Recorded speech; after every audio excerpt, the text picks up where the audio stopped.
दुनिया हिन वक़्तु हिकु इंतिहाई हसास ऐं छिकताइण वारे दौर मां गुज़री रही आहे।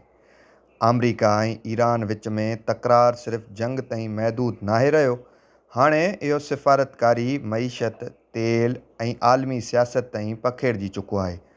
ताज़नि रिपोर्टुनि मूजिबि ईरान अमरीका सां ॻाल्हियुनि लाइ पंहिंजनि शर्त में नरमी कई आहे ऐं पाकिस्तान खे विच में सालिस तौरु अहम किरदारु मिलियो आहे।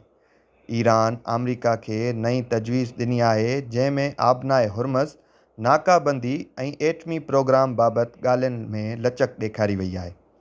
साॻिए ई वक़्तु अमरीका पंहिंजे इत्तेहादी मुल्कनि खे अरबें डॉलरनि जा जदीद हथियार विकिरो करण जो फ़ैसिलो कयो आहे, जिन में इसराईल, क़तर, कुवैत ऐं गॾियल अरब इमारात शामिल आहिनि। हीउ क़दम इलाक़ाई ताक़त जे तवाज़ुन खे वधीक हसास बणाए रहियो आहे। सदर डोनाल्ड ट्रंप पंहिंजे बयाननि में चयो आहे त ईरान सां जंग जल्द ख़तमु न थींदी ऐं जेकॾहिं हाणे पोइते हटियो वियो त मुस्तक़बिल में साॻियो ख़तरो ॿीहर पैदा थी सघे थो।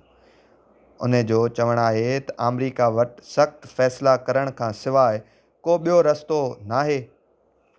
ॿिए पासे ईरान अमरीका ते इल्ज़ाम लॻाए रहियो आहे त हू सामूंडी रस्तनि ते कब्ज़ो करे रहियो आहे ऐं तेल खे मुनाफ़ा बख़्श जंगी कारोबार तौरु इस्तेमालु करे पियो, जंहिं सबबि ईरान आलमी सलामती काउंसिल में बि एहतजाज रिकॉर्ड करायो। तेल जी आलमी मार्केट बि दॿाउ हेठि आहे। गॾियल अरब इमारात ओपेक खां अलहदगीअ जो ऐलान करे छॾियो आहे, जंहिं सां आलमी तेल सप्लाई ऐं क़ीमतुनि में नई ग़ैर यकीनी सूरतहाल पैदा थी वई आहे। इन्हनि सभिनी तकरारनि जे विच में हिकु वधीक हैरत अंगेज़ दावा पिणु साम्हूं आई आहे। अमरीकी दिफ़ाई इदारे जी हिकु ख़ुफ़िया प्रोग्राम बाबति ख़बरूं आहिनि, जंहिं में दिमाग़ ऐं मशीन खे ॻंढण वारी टेक्नोलॉजी ते कमु कयो पियो वञे, जंहिं सां फ़ौजी सिर्फ़ सोच सां ड्रोन ऐं सिस्टम कंट्रोल करे सघनि था, पर माहिरनि मूजिबि इहो मुकमल माइंड कंट्रोल न, पर सिर्फ़ ब्रेन कंप्यूटर इंटरफेस टेक्नोलॉजी आहे।